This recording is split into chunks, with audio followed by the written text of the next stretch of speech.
Okay, so we are back again. And this topic again is the F word. And yes, the inmates are running the asylum. So, first on the chopping block. Student Union's diversity officer in the UK, I guess they're the same people that make sure that nobody gets discriminated against based on their race, gender, ethnicity, and so on and so forth, came up with a hashtag, kill all white men. Oh, by the way, her name is, Bahar Mustafa, something like that. But apparently, she don't see a problem with that. She didn't see a problem with excluding white men from the diversity meetings. And, but of course, she thinks it's okay to say kill all white men, and of course, as usual, the feminists don't know what people are so upset about, despite the fact that this very real aggression is a hell of a lot less than what they're claiming happens that's oppressive to them. I mean, let's take, for example, somebody put a hashtag kill all Jews. Or what about maybe kill all Arab women? Don't like that very much, do you, Bahar? What about kill all blacks? Or kill all white women? Or kill all women? Or kill all Mexican women? See, all of these hashtags would have people very much so upset about it. Obviously, they're advocating on genocide based on, gender or race, or sometimes both. So yeah, I think people have a right to respond to that. We have freedom of speech, and freedom of speech is a two-way street. So while you're sitting there saying this, and in fact while you're acting like this, I still don't, for the life of me, understand how you could be qualified to decide how to treat people equally based on race and gender, considering the fact that you yourself have no problem with typing up kill all white men and go in public with that. But I digress. Let's continue, because this is something interesting I found on the whole support Bahir hashtag. Bailey from Tinder. Men who feel ignored by feminism, listen up, I'm going to address your concerns. Alright, so apparently, obviously, men join the MRAs, obviously, because they don't believe that feminism truly speaks for equality, and they have their own concerns and their own disadvantages. Imagine that, if you listen to a feminist, men don't have their own disadvantages, they only have advantages. I mean, hell, if you're a white man, I guess the Red Sea parts for you, huh?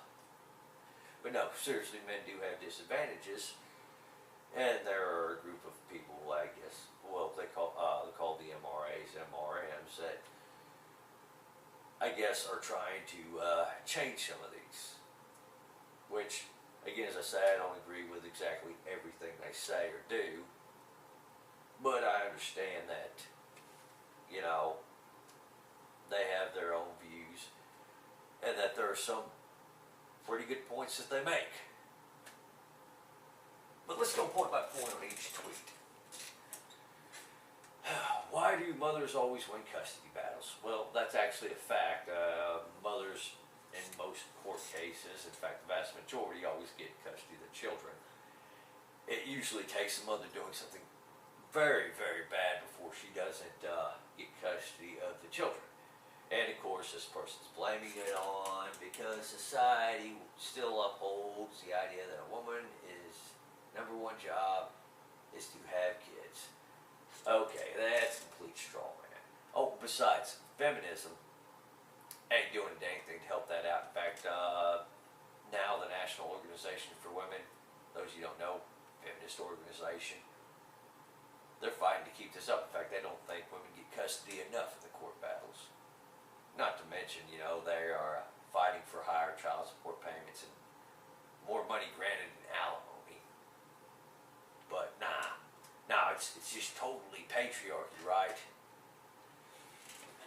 Male circumcision is mutilation.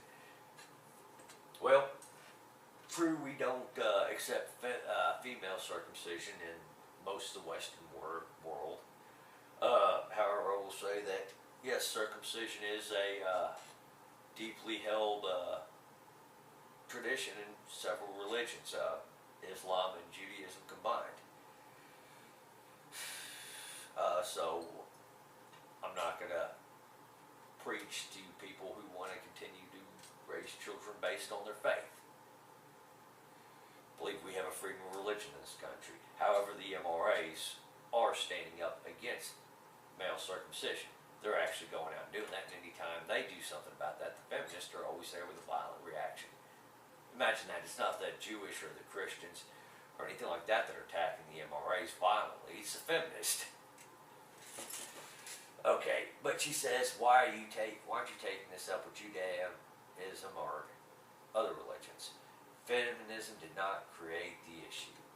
No, but certainly feminism comes out to attack MRAs, no matter where they meet up, no matter what issue they're discussing, one. And two, you know what? A child raised in a religious family in the U.S. or in most of the Western world is going to have a hell of a lot better chances for success in life than a child raised by a feminist single mother. Just saying. Okay. Paying for condoms. Why do I have to pay for condoms?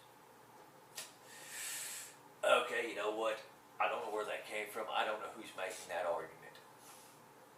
All I can guess is it's a straw man argument. But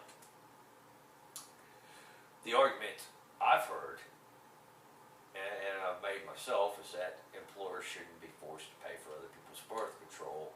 You know, condoms, they don't cost too much. And usually the only people I hear whining about somebody else paying for the birth control and saying that's a right are feminists.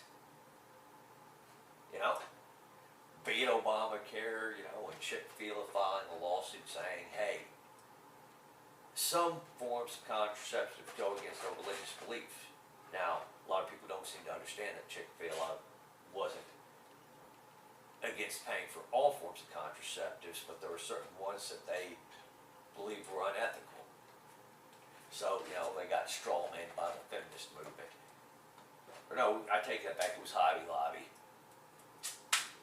Thinking Chick-fil-A on another issue, but it was Hobby Lobby. My apologies. But, you know, my opinion is, you get the health insurance provided by your employer, it's whatever you and your employer agree on.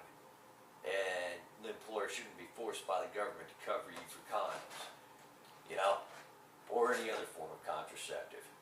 You know, you want contraceptive, you get paid a paycheck. They're not that expensive, guys. Come on. You know, and there's another argument, by the way, about feminists, is they'll complain about how their contraceptives are more expensive than men's contraceptives. And here's where feminists have trouble thinking like an adult, you know, using critical thinking. Hint, buy a box of these, you know. You come home with a stranger one day, or, you know, and the situation comes up, hey,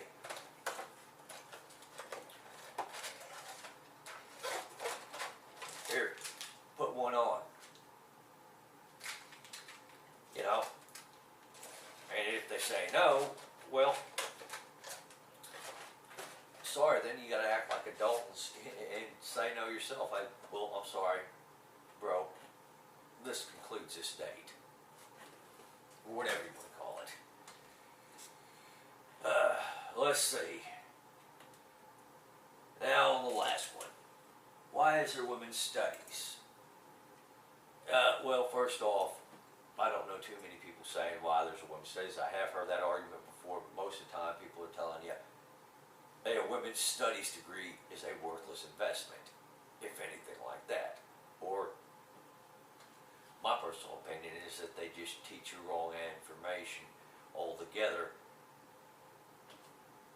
and it really doesn't to serve a purpose for getting a job, unless you plan on getting a job at a feminist organization. But you know what? You go ahead and take that women's studies degree if you want. I ain't going to stop you. Just don't expect me to, or anybody else to pay for your college debt. Alright, so her answer is, because you have history, business, political science, psychology, etc. Well, I think you just pretty much call feminism out there. I mean, you're talking about men creating history degrees, business degrees, political science degrees, psychology degrees, all have more use to them than women's studies do. And when feminists go to make a degree, it's a woman's study degree, which shows how inept feminists are, how useless they are to giving people job skills, to innovating society, to enriching society, whereas the men have pretty much been doing the work for you here. And what does that say about a movement, that claims to be for equality, and then next thing you know, they're setting up a study for their own gender? I mean, they're setting up a degree for their own gender. Seriously? I mean, have you not seen a more self-centered movement?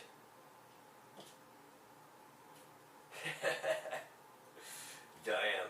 Moving on. Again, another example of how irresponsible feminism is. And I know you probably can't read what it says on the sign, which says, I need feminism because I should be able to wear what I want and not be afraid of the possibility to get raped.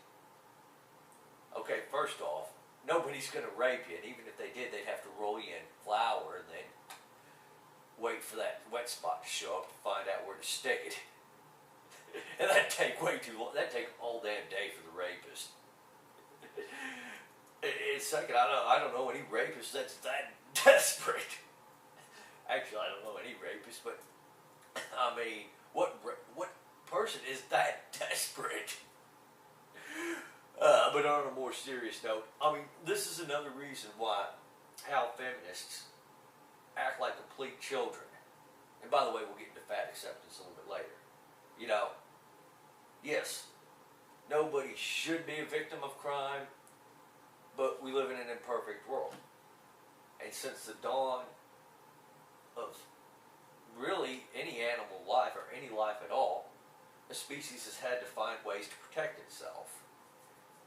Hell, even plants have found ways to protect themselves. I mean, you can see the thorns on roses. It's just common sense. It's just something, that's self-evident. You got to figure ways to protect yourself. Now, me personally, I don't like getting robbed. I don't like getting burglarized. So one of the things I do to protect my home from getting burglarized is I lock the door whenever I leave. Another example, well, I don't really want to be killed, so I carry one of these on me whenever legal. I have training on how to use it. I have a license to carry it.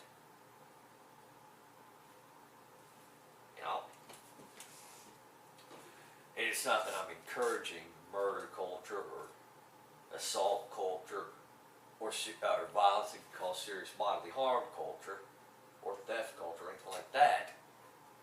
It's I'm taking the steps that anybody with an adult brain can say, yes, these are good steps to take to protect yourself.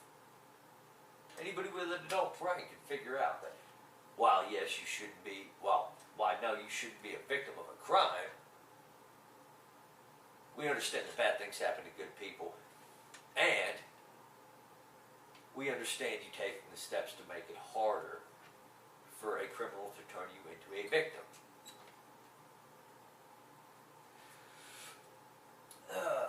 Another example of how feminists just lack any critical thinking at all.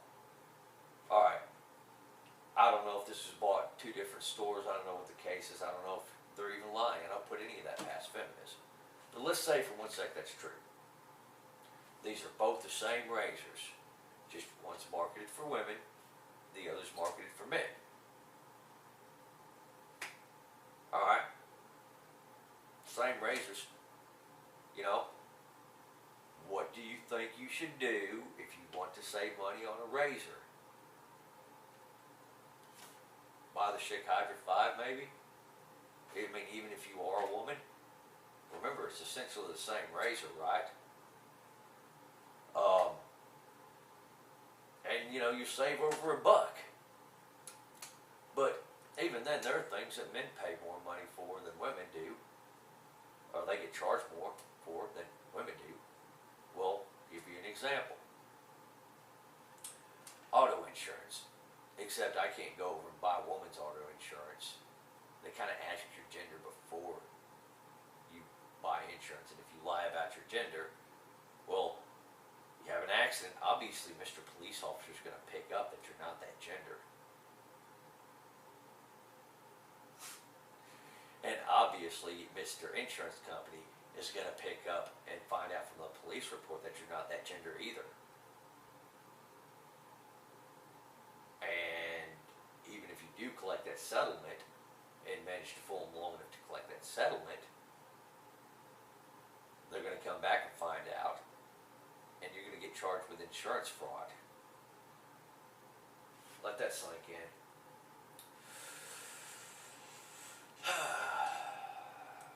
I love you, you love me. I'm sorry, I'm feeling like I'm living in Barney's show with these feminists. Y'all ever hear that dinosaur Barney? It should be illegal to call someone fat on TV. Why is humiliating people funny? Well, guess what? There are a lot of comedies where people get humiliated. You know, not necessarily saying that that's the goal. I mean, yeah, it's a comedy, you know? I mean, come on. If you get so humiliated being called fat on TV, or if you get so humiliated by somebody else getting called fat on TV and you know you're fat, you know, grow up. Hate to break it to you, we live in the real world. And you're not always going to get called exactly what you want to. You're not going to get the treatment that you exactly want from everybody all the time. It's called being an adult. But certainly feminists didn't have anything to say about that. In fact, they stuck up for that one, just like they stuck up for the kill all white men. You know, it's funny the double standards that feminism has, isn't it? You can't call somebody fat 'cause it might hurt their feelings. But you know what? I don't see why you're so upset about me saying kill all white men. And we all remember the Ban Bossy campaign. You know, obviously, you know, a little girl starts getting bossy, so she gets called bossy. You know, doesn't matter if she was actually being bossy or, you know, who all's feeling she was hurting by being bossy, or, you know, acting like a complete little bitch. You can't call her bossy.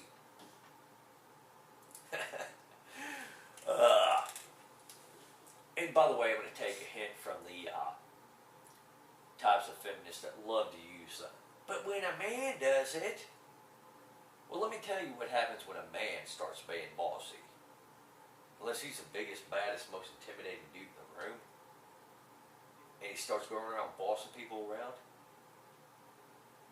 he might get his teeth knocked out. Hate to break it to you, but other men have no problem hitting other men. There's no stigma against hitting a man like there is a stigma on a man hitting a woman, or a woman hitting a man. There's no stigma on a woman hitting a man, by the way, obviously. But there is a stigma on a man hitting a woman.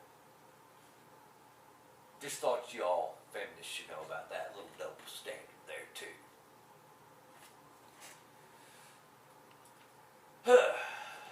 Fatty acceptance.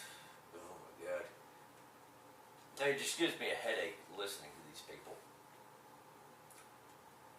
And I'm going to tell you right now, you haven't already guessed this, I'm not a fan of the fat acceptance movement.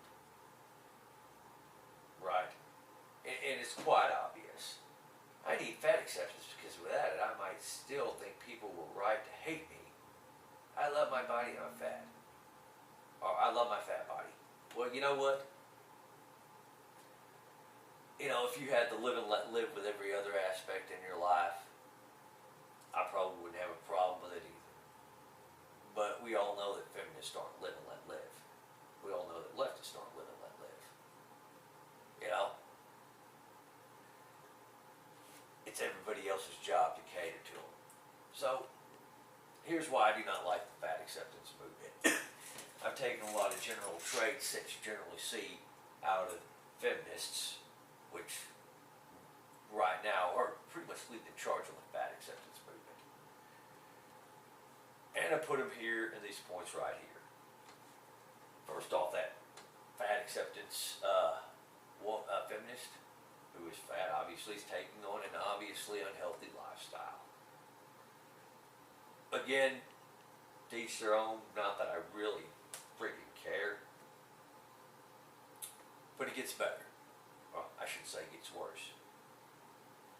She refuses to improve herself. You know? Again, feminists always want to talk about how men can improve. How their male allies can be better allies. You know, and everyone else has to improve but them. You know? Wants to sit around and eat all day, wants to be lazy, you know, and most of the time, you know, they don't even leave the couch to go for a walk even, you know.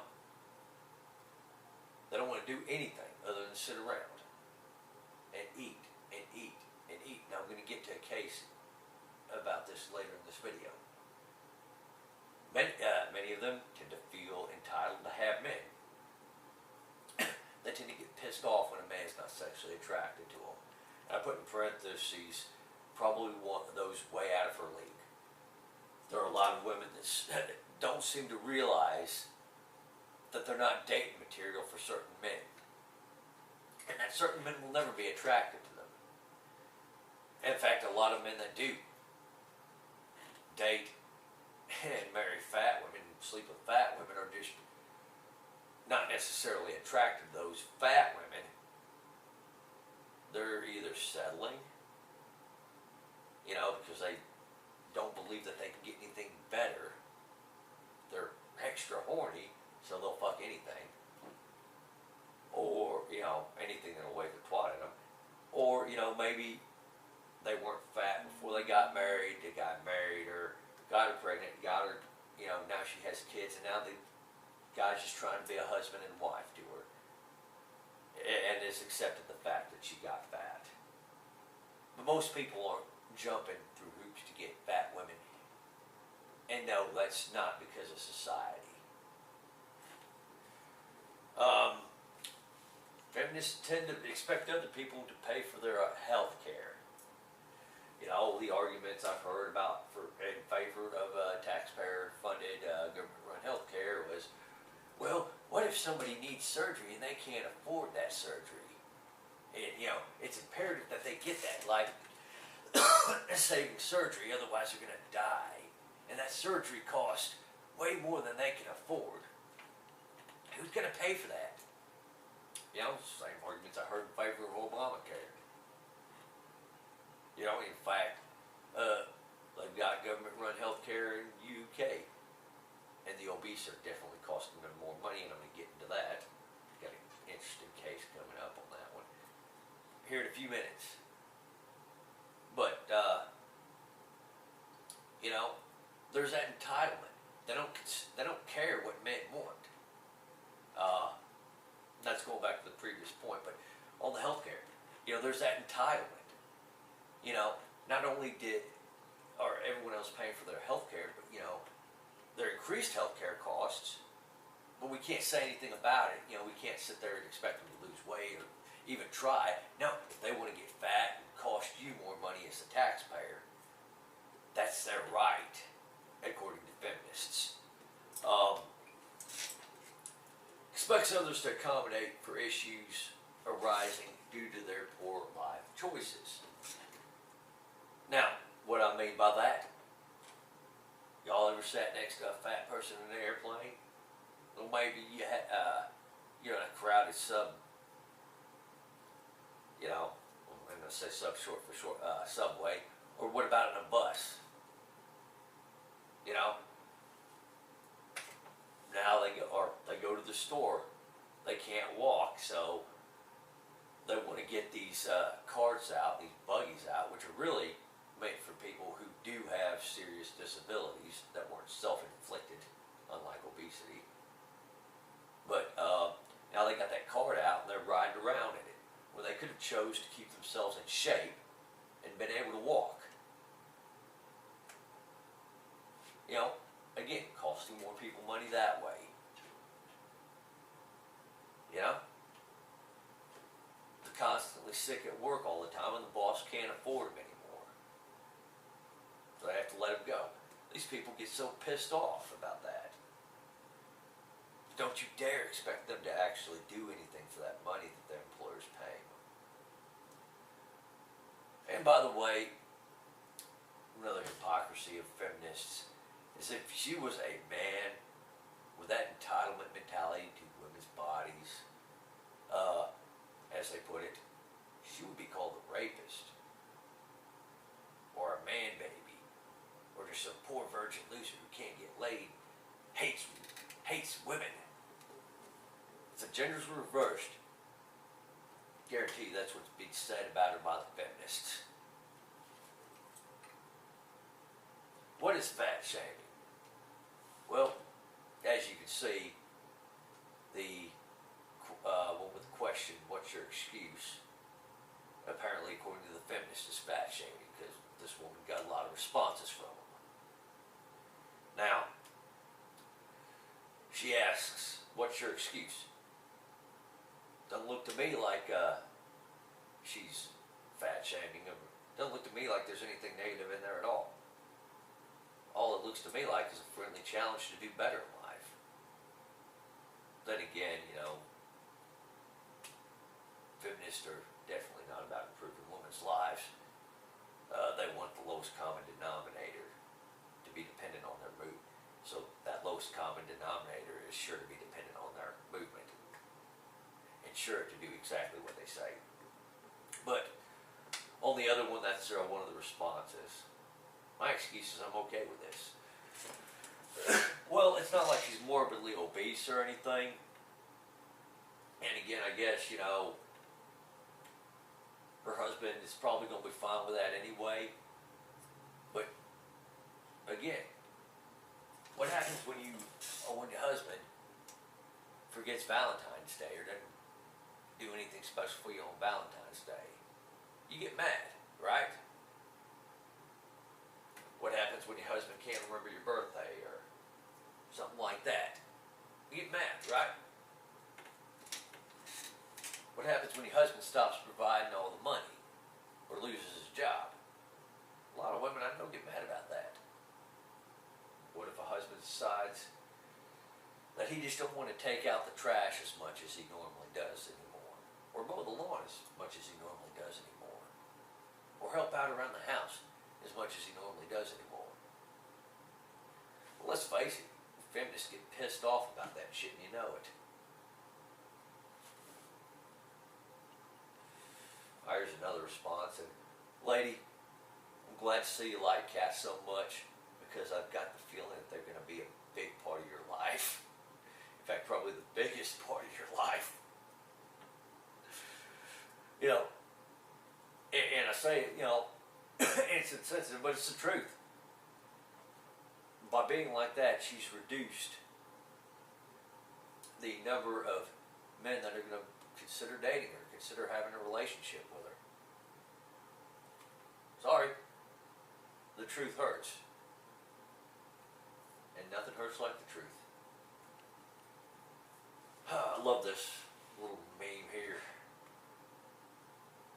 Your response to the amount of space my body inhabits defines you, not me. Really? So how do you like getting stuck between two fat people on an airplane? Huh? Really? Yep. How do you feel about having to pay somebody's hospital bill? Because, unnecessarily because they contributed to their own poor health. Probably don't like that one. Well, I take it back, you're a feminist. You're probably not paying the hospital bill anyway, and actual taxpayers probably paying the bill. Here's a good one. What happens when that fat person breaks your door frame because they can't fit in the door?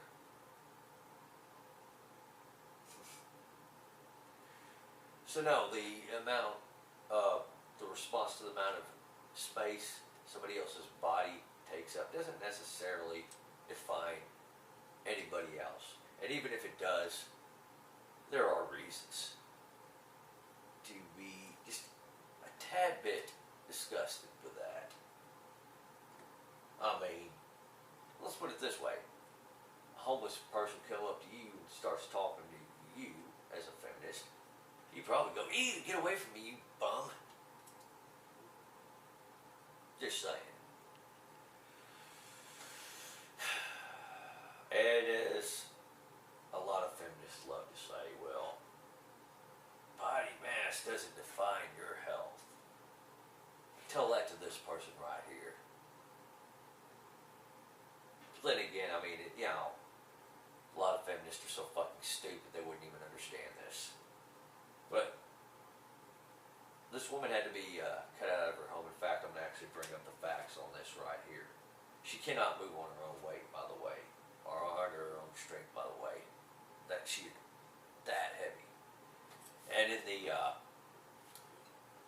time before automobiles, she probably would have perished. She had to be cut out of her home. It took 40 people to do so. Well, they actually needed to use scaffolding and ramps just to move her to a specially designed ambulance, a reinforced ambulance that is designed for grossly obese people. That literally had to redesign the ambulance because they won't fit in a normal ambulance.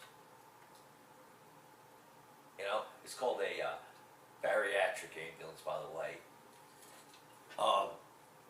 What does that say there? When people have gotten that big around and people have enabled them to the point where they have to redesign an ambulance just to transport all that fat. And by the way, consider what I say insensitive. Let's take a look at reality here. The obesity was considered life-threatening for the past 3 years. When they brought her out, she was close to 840 pounds. She claimed to be addicted to eating. Oh yeah. Yeah, those people that get that big, no, they can't control that. No, there's nothing they can do. Self-control. No, that's oppressing them, right? Exercise. Expect them to do a little bit of exercise. Oh, no, you oppressive, ableist shitlord.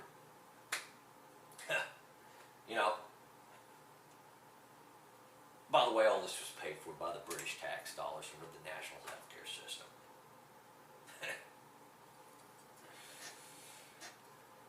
So, when these people here sit there and say, well, we stand for showing people that of all ages that size does not determine health or beauty. Well, let's go back a few clicks. Does that person look healthy? Guys, that's somebody you want to take home. That's somebody you want to marry? Or would you rather have this? I don't know about you, but I know which one I'd rather have, and it wasn't the one in the bed. Obviously I can't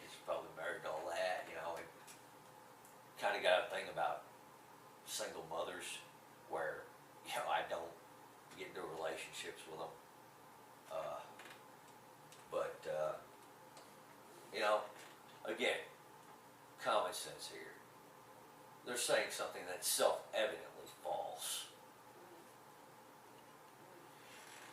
Fat shaming is hurtful, but fat acceptance is legal. Now, I like this. I threw this in here because I think it makes a very good point. Fat acceptance can be legal. Obesity is linked to 53 diseases. You know, but that's just a physician saying that. That's not like he has a degree in women's studies, right? Because obviously, women's studies, they teach you everything about everything. They teach you that medicine and all that other bullshit is just patriarchal oppression. That's just the patriarchy, guys. Don't listen to doctors. Listen to your woman's study professor. She knows better. She knows more than that doctor. And she's not going to lie to you like that evil patriarchal doctor will. Shoot. But yeah, again, I want to put that one in there. And I hope you all can read that. But another problem I have with the fat acceptance movement is because when you get, I think in the U.S., 1 in 3 people are considered obese clinically. Fight that you get crusader politicians out there that sometimes like to overstep their bounds and come in and regulate your life because you obviously 1 in 3 people can't get it under control. But that's okay. I mean, they'll just get 2 sodas anyway. And by the way, yeah, for those of you who don't know, this is not a fucking joke. New York City did actually put a limit on how big the sodas can be. But what can I say? A fat fuck is always going to find a way to be a fat fuck, just like a meth head's always going to find a way to get their meth. Just like a crackhead's going to find a way to get their crack.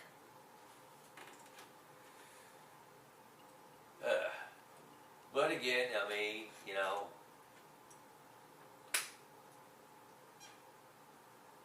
guys,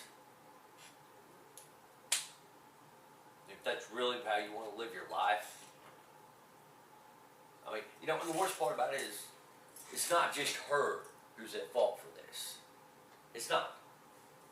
Somebody had to bring food. Somebody first had to earn the money to pay for that food because she ain't working. And now, be it the taxpayers or, a family member or a friend, I don't know. But somebody else had to pay for that food. Somebody else had to bring that food to her because she can't move on her own strength. Right? Now, was it a friend? Was it a taxpayer-funded assistant or something? I don't know. But either way it goes, she couldn't even go and move on her own strength to get that food. She obviously didn't see enough of a problem with it, and nobody would tell her. Or maybe some people would tell her, but obviously you've got the fat acceptance movement out there saying, oh no, that's perfectly fine. This woman's 19, 840 pounds.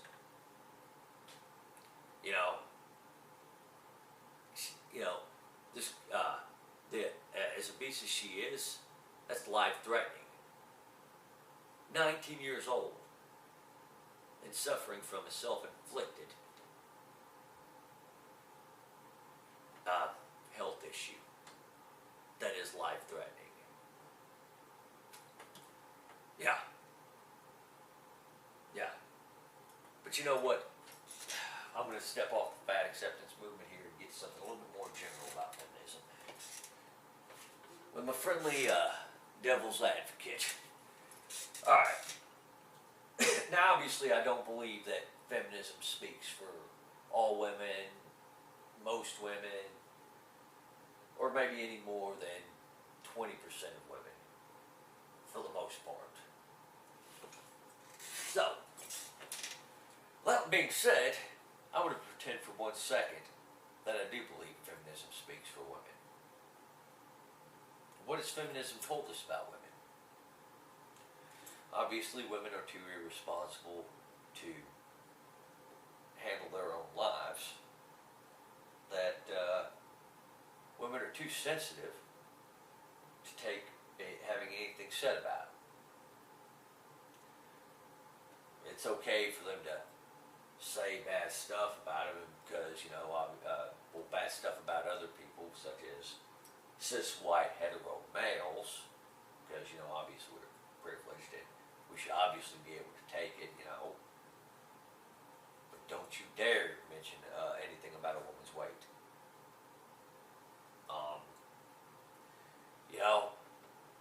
Obviously, we have to register for the draft in the U.S., or selective service, by the way, is what it's called, and not really a draft, but your name's on the list to be drafted. You have to register for selective service between the ages of 18 and 26. You can't vote until you do, and if you don't, you can get up to 5 years in prison for it. Whereas women do not have the same requirement, but feminism says that voter ID laws is suppressing a woman's right to vote, right? Follow me? So obviously men have to, a voter ID law would be oppressive to a man. Not only that, but that selective service registration, it's nothing. He's a man, or whatever, he's privileged. Red Sea parts for him, remember. But, especially being a white man, but if you're a woman or a minority, voter ID laws are so oppressive. They prevent you from voting, right? Obviously we had the, quote, gender wage gap, which obviously has been debunked by every single economist or economists. It's really easy to debunk when you look at other DOL statistics such as workplace fatalities, hours worked, and so on and so forth, and the types of jobs people get into, right? So, obviously it's not 77 cents on the dollar for the exact same fucking work as one video advertisement you could call fuck hate put out.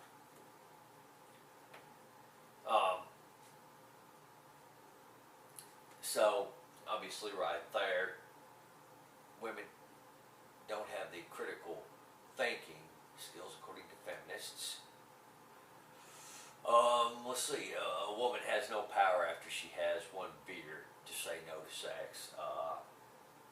She can't consent to sex. Obviously she's not an adult there, and obviously she can go back later and say that consensual sex was rape, because obviously she was somehow defrauded, or she's just not an adult enough to give that. She was just not somehow an adult enough to give that consent. Protection?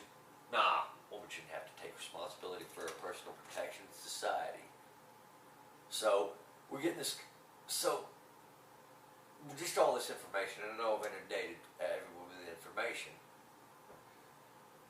So say that this really spoke for all women. Instead of listening to feminism's solutions to this problem, it sounds to me, from a logical perspective, that women are nothing more than adult children, according to feminism. They're a 5-year-old trapped in an adult's body, pretty much. If you believe that feminism speaks for women, of course. So, would you have a 5-year-old voting? Would you have a 5-year-old driving a car? Hell, would you have a 5-year-old leave the house and go somewhere unaccompanied by an adult? Not accompanied by an adult that you trust anyway. If we took what feminism as to speak for women, as they claim to do, they claim to speak for all women, regardless of those women who agree with feminism or not, they claim to speak for all women. So, given that, wouldn't it make more sense to not allow women to vote, not allow women to drive, they have to leave the home this is pretty much what feminism is insinuating to me. But, again, as I say, that's just what I've observed from feminism. Again, rate the video. Let me know what you think in the comments section. Subscribe. And y'all have a nice day.